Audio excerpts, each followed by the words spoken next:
Hoje foi dia da gente acompanhar, e a gente vai continuar acompanhando, esse debate em torno da vacina Coronavac. A gente acompanhou a entrevista coletiva que tinha como personagem central, né, o Dimas Covas, do Instituto Butantan.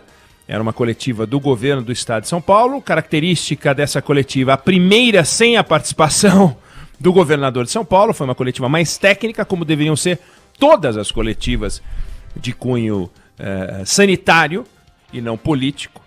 E com uma explicação sobre a decisão da Anvisa ontem tomada de suspender o trabalho de pesquisa da vacina. A decisão foi tomada pela Anvisa e hoje a Anvisa vai dar uma coletiva, está marcada uma entrevista coletiva para as 13h30. Nós vamos acompanhar aqui também. E eu queria falar justamente desse assunto, lembrando que a gente teve eleição nos Estados Unidos, eleição municipal no Brasil nesse domingo, e quando a gente vota, e tem a ver com essa conversa, o que a gente está fazendo? A gente está escolhendo um governante, né? E no dicionário, o governante é aquele que governa, é aquele que é responsável pela máquina pública. Mas aí, se a gente admitir que pode chamar de governante todo aquele que governa, só porque ele governa, a gente vai chamar de governante gente como Kim Jong-un, o ditador da Coreia do Norte, é um governante. Nicolás Maduro é governante. O general Augusto Pinochet foi um governante por essa definição. O general Emílio Médici foi um governante. Fidel Castro foi um governante. Só que esses camaradas não foram exatamente governantes, eles foram exemplos de ditadores ou representantes de ditadura. E se um Kim Jong-un ou um Nicolás Maduro podem ser chamados de governante, a gente precisa de mais palavras para explicar porque o termo governante confunde, se você comparar com outros líderes mundiais, de forma que a gente precisa de uma palavra ou de um adjetivo para excluir a canalhada. Então, governante em si não basta. A gente precisa usar alguma coisa que explique a legitimidade do cargo. É preciso ser um governante legítimo, que chega ao comando do país por um processo legitimador, que é a eleição livre. Então, o governante legítimo é aquele que chega ao poder, chega ao comando depois de passar por um crivo democrático. E é isso que fazem as nações livres. Só que o processo legitimador não tem o poder de transformar o governante num líder. O governante é aquele que é eleito, mas só que o líder, ele revela ser um líder. Há líderes entre os governantes, mas nem todos os governantes são líderes. E os governantes mostram a liderança quando surge um desafio social grave, um desafio econômico grave, que colocam a sociedade diante de uma situação em que o governante tem que mostrar a capacidade de orientar, de servir de exemplo, de conduzir a sociedade. E o processo de eleição elege governante, elege líder, o tempo mostra quem é um, quem é outro. E o que é o tal do líder? A gente já falou disso. É, antes de tudo, inspirar, motivar. Inspirar e motivar com o que fala, com o que faz, com os exemplos que dá. Eu falo isso sempre porque os governantes comandam, mas os líderes conduzem. Os governantes dão ordem, os líderes orientam. E de olho no quê? Né? De olho no interesse da sociedade acima dos seus interesses pessoais. De olho no bem comum acima dos seus interesses eleitorais. De olho no bem-estar da sociedade. De olho na sensação de confiança que ele tem que dar no conforto, na solidariedade, na empatia. Um governante que não consegue ser solidário com o seu povo, um governante que não tem empatia, autoriza o povo a virar as costas para ele, e isso, cedo ou tarde, acaba acontecendo. Um governante que não consegue estabelecer uma conexão, um acolhimento com o seu povo, faz o seu povo repensar a escolha que fez.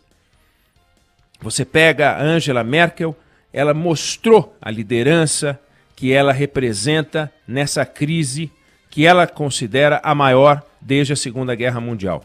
Me refiro à crise do coronavírus. O presidente italiano, o primeiro-ministro espanhol, o presidente francês, todos mostraram compaixão, solidariedade, empatia, preocupação com o outro, capacidade de sentir e de demonstrar sentir aquilo que o outro sente. Um líder que não consegue fazer isso desaponta aqueles que acreditam nele. E aí a gente tem a decisão da Anvisa de interromper a pesquisa da vacina Coronavac, de origem chinesa, que está sendo desenvolvida em parceria com o Instituto Butantan. A Anvisa vai explicar seus motivos. O Instituto Butantan disse agora que o evento adverso grave não tem relação alguma com a vacina.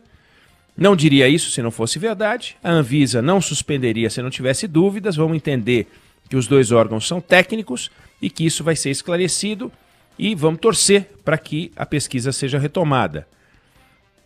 Que o Instituto Butantan deu explicações vagas por causa da privacidade, a gente entende, vamos ver como é que isso acontece. Agora, o que esperar das autoridades, dos governantes, dos líderes numa hora dessa?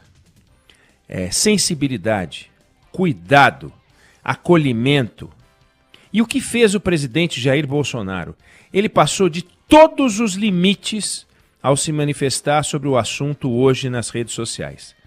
Ele poderia lamentar o evento adverso, poderia se solidarizar com a morte, parece que morreu alguém, de um brasileiro. Poderia demonstrar sua torcida para a chegada da vacina, mas não.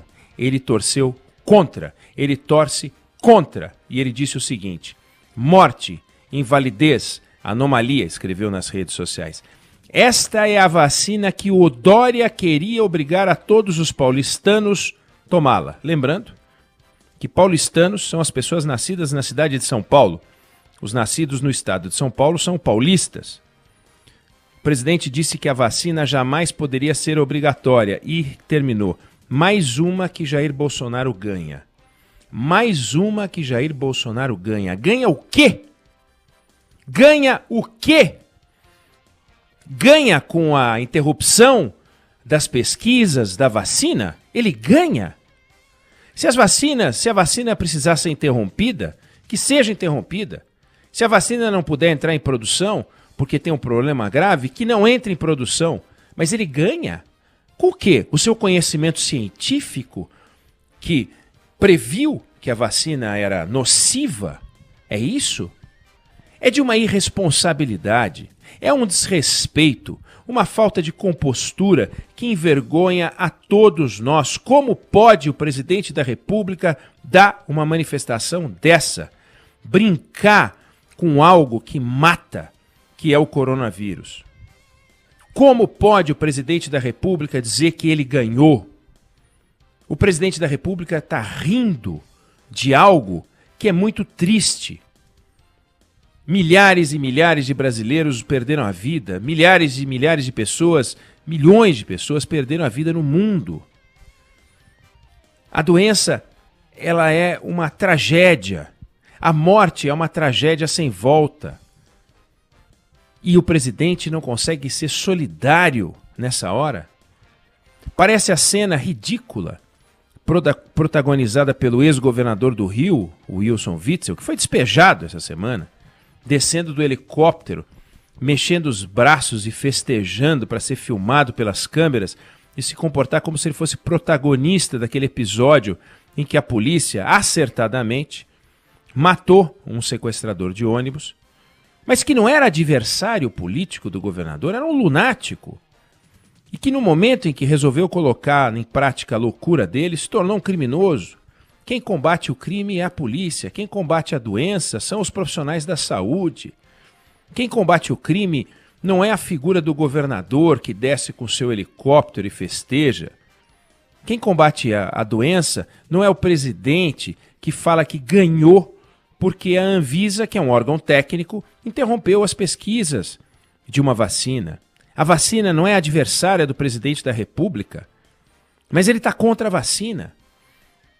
O presidente está contra a vacina e a favor da cloroquina. O presidente está contra a ciência e a favor da bruxaria. É um escárnio. É uma piada sem graça. Alguém que chega no ponto mais alto que a política brasileira conhece, no topo da cadeia alimentar, o número 1 da política nacional, falando que ele ganhou. Ganhou o quê? A gente gostaria de ver o presidente Bolsonaro, que é um governante, foi eleito legitimamente, se comportasse como um líder. Infelizmente, a cada gesto seu, o que se vê é que ele está mais distante dele.